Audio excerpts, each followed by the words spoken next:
Good morning po ma'am, ako po si Jillian Villar-Bakay from Naga College Foundation. Student nurse po ako na shift mula 8 a.m. to 12 p.m. Ma'am, pwede ko po makita ang nurse lang niyo po? Okay po. Ma'am, ano po ang correct pangalan niyo? Maybe Abigail. Parang may Abigail. Ma'am, kailan po ang birthday niyo ma'am? January 1, 2006. Okay, salamat po. Ma'am, ano po gusto niyo po pangalan tawag po sa inyong Abigail? Shara. Shara na lang. Okay, salamat po, Shara. Nandito po ako para kumustahin po kayo, ma'am. Mapag-usapan po natin kung ano po yung nararamdaman ninyo. At yung mga plano po natin para mas magpagaling po kayo agad. Okay po, ma'am. Okay lang po ba sa inyo mag-usap po tayo 5 to 10 minutes? Yes po. Napansin ko po kanina, hinahawakan niyo po yung ulo ninyo.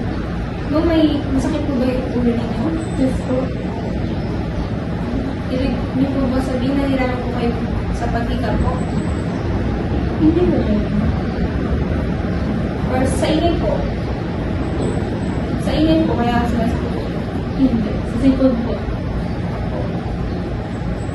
Ang naiintindihan ko po yan, ma'am.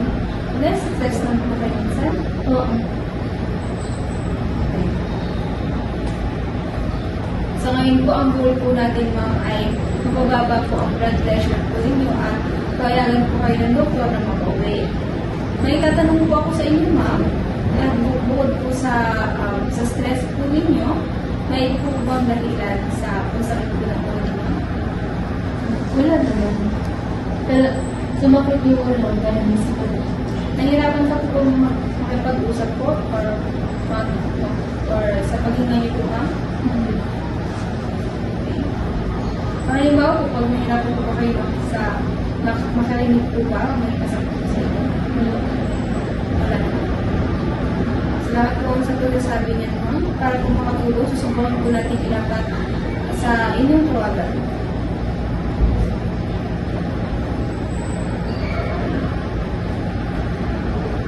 Tapos mamuturo din po ako ng mga simple breathing exercise po ninyo para malasan po ang pananamang kawalan.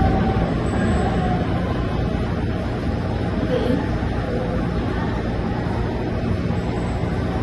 Yes, okay na po ma'am, bago po ako umalis, hindi po bumalikan ako. Napag-usapan po natin kanina. Sabi niyo po masakit po ang ulo ninyo dahil di po diba sa puyat, sa stress. Ang plano po natin ay bawasan po ang ingay at ituturo ko po ang breathing exercise dito ma'am. Kung may iwan po kung gusto nyo tanong or linawin po ma'am? Wala na. Wala na. Okay po ma'am, salamat po sa pakikinig po. At masaya po ako at naibahagi ko po sa inyo mga pagdaraman. Hindi lang po, salamat.